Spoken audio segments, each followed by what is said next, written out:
MLC कविता ED की पूछताछ में शामिल हुई। ईडी की पूछताछ में शामिल होंगी या नहीं, इस बात पर एमएलसी कविता ने वकीलों से चर्चा की। लंबी चर्चा के बाद एमएलसी कविता ने ईडी की पूछताछ में शामिल होने का फैसला किया। इसी सिलसिले में आज सुबह 10:30 बजे केसीआर दिल्ली स्थित ईडी दफ्तर के लिए रवाना हुए। 11 बजे ईडी के सामने पेश हुए।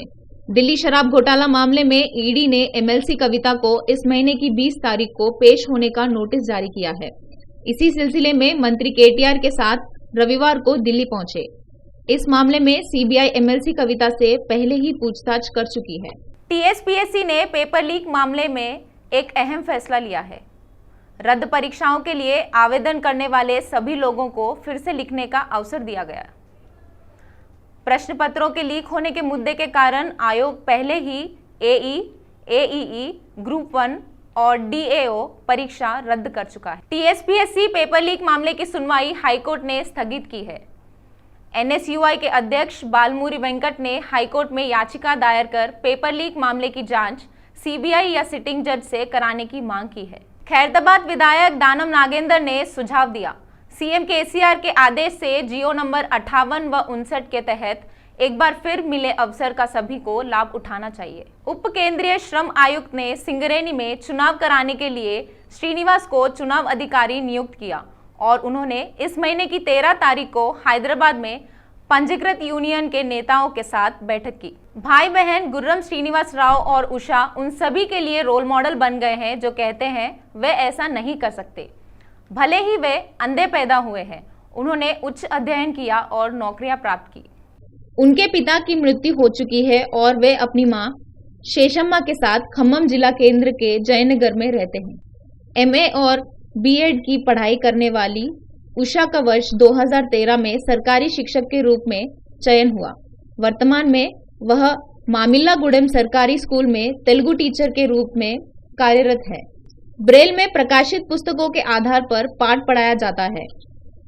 बोर्ड पर लिखने के लिए एक सहायक को काम पर रखा गया है। बीए की पढ़ाई करने के बाद श्रीनिवास राव को यूनियन बैंक में कंप्यूटर ऑपरेटर की नौकरी मिल गई है। वर्तमान में इल्लेंदु चौरस्ता शाखा में कार्यरत है। विधानसभा व कंट्रोल रूम के सामने गोशामहल बीआरएस नेता गड्डम श्रीनिवास यादव द्वारा एमएलसी कविता के समर्थन में लगाई गई फ्लैक्सी से मौजूदा राजनीतिक हालात में हलचल मच गई है। उन्होंने लचीले अंदाज में कहा, बीजेपी चाहे जितने भी षड्यंत्र रचे, कविता उनके स्वाभिमान को ठेस नहीं पहुंचा पाएगी। मेडचल जिला बोडुप्पल में तड़के ही काफी तनावपूर्ण माहौल हो गया है।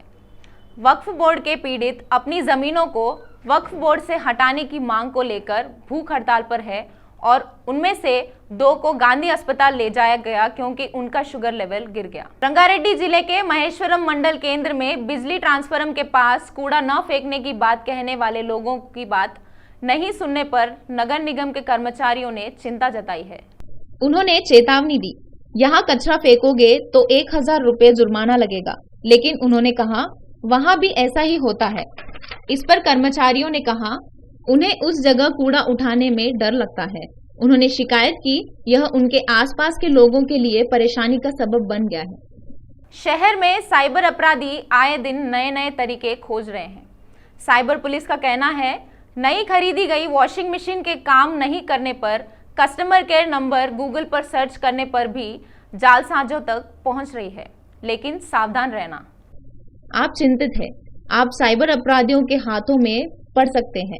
इस तरह के घोटाले कुछ महीनों से सामने आ रहे हैं। इस साल के पहले 2 महीनों में शहर में इस तरह के करीब 200 मामले सामने आ चुके हैं। नकली वेबसाइटें नकली ग्राहक सेवा घोटालों का मुख्य कारण है। ब्रांडेड संगठनों जैसे फर्जी वेबसाइटें बनाई जा रही है और वहां फोन नंबर रखे जा रहे हैं। कुछ राज्यों जैसे हरियाणा और झारखंड में यदि आप 5000 रुपये का भुगतान करते हैं तो वे मूल वेबसाइट के समान नए बन रहे हैं। कुछ लोगों को विशेष रूप से गूगल में नकली वेबसाइट के शीर्ष पर प्रदर्शन होने के लिए नियुक्त किया जाता है और वे हजारों क्लिक और रेटिंग देते हैं। यह पहले से नकली लगता है, उन पर विश्वास कर उन्हें धोखा दिया जा रहा है। जेएनटीयू की टीम ने सिकंदराबाद के स्वप्नलोक भवन का निरीक्षण किया। टीम ने कहा यह जांच के बाद पता चलेगा इमारत को गिराया जाना चाहिए या उसकी मरम्मत की जानी चाहिए। परीक्षण करने के बाद निर्णय की घोषणा की जाएगी। टीएसपीएससी प्रश्न पत्र लीक होने के मामले ने एक नया मोड़ ले लिया है। एक विशेष जांच दल पेपर लीक मामले में आरोप लगाने वाले राजनीतिक नेताओं को नोटिस जारी कर रही है। तेलंगाना पीसीसी अध्यक्ष रेवंत रेड्डी को इस आशय का नोटिस दिया गया है। पेपर लीक मामले में लगे आरोपों पर एसआईटी ने रेवंत रेड्डी से सबूत पेश करने को कहा है। ऐसा लग रहा है एसआईटी के अधिकारी कुछ और लोगों को भी नोटिस देने की सोच रहे हैं। खबर है बीजेपी के प्रदेश अध्यक्ष बंडी संजय को भी नोटिस देने का अंदेशा है। एसआईटी के अधिकारियों का कहना है अगर उन्हें सबूत उपलब्ध कराए जाएंगे तो वे इसकी जांच करेंगे। रेवंत रेड्डी ने शहर के नोटिस का जवाब दिया। उन्होंने कहा अभी तक उन्हें नोटिस नहीं मिला है। उन्होंने कहा उन्हें नहीं पता कि नोटिस में क्या है और जब उन्हें पता चलेगा उनमें क्या है तो वह जवाब देंगे। इस बीच रेवंत रेड्डी ने हाल ही में आरोप लगाया एक ही मंडल में कई लोगों को 100 से अधिक अंक मिले हैं। प्रश्न पत्र लीक मामले में मंत्री केटीआर के पीए तिरुपति शामिल है। टाटा मोटर्स कंपनी ने अपना चुनिंदा कारों का 5वां शोरूम लॉन्च किया। टाटा मोटर्स के वरिष्ठ महाप्रबंधक रमेश दोरायराजन चुनिंदा कारों के साथ टाटा मोटर्स के प्रबंध भागीदार राम मोहन राव और विजय कुमार रेड्डी ने करमान घाट पर कार शोरूम का शुभारंभ किया। वरिष्ठ महाप्रबंधक रमेश ने कहा उनकी कंपनी 2 तरह के काम करती है, बिक्री व सेवा और ग्राहकों की संतुष्टि। टाटा कंपनी के सीईओ भास्कर राज ने कहा टाटा कंपनी ग्राहकों को गुणवत्तापूर्ण सेवा के अलावा सुरक्षा के मामले में भी उचित प्राथमिकता देती है। जेल में बंद दिल्ली शराब घोटाले के आरोपी अभिषेक बोयनपल्ली ने अंतरिम जमानत के लिए दिल्ली हाईकोर्ट में याचिका दायर की है। 20 मार्च को याचिका पर सुनवाई करने वाली अदालत ने अंतरिम जमानत देने से इनकार कर दिया। अगली सुनवाई 12 अप्रैल के लिए स्थगित कर दी गई है। ग्रेटर में बनाए गए थीम पार्कों को नागरिकों से अच्छी प्रतिक्रिया मिल रही है। चूंकि इन्हें सामान्य पार्कों से अलग तरीके से बनाया जा रहा है, इसलिए ये नागरिकों से लोकप्रियता प्राप्त कर रहे हैं। वे बच्चों के लिए खेल के मैदान और वयस्कों के लिए सुकून पाने के लिए डिजाइन किए गए हैं, इसलिए लोग वहां जाकर आराम करते हैं। जीएचएमसी ने पहले ही शहर में 6 ऐसे पार्क उपलब्ध कराए हैं। हैदराबाद मौसम विज्ञान केंद्र ने अगले 2 दिनों तक मध्यम से भारी बारिश की संभावना जताई है। हवा का कम दबाव पूरे महाराष्ट्र में कर्नाटक से पश्चिम विदर्भ तक जारी है। मौसम विभाग ने इसके असर से कई इलाकों में बारिश की संभावना जताई है।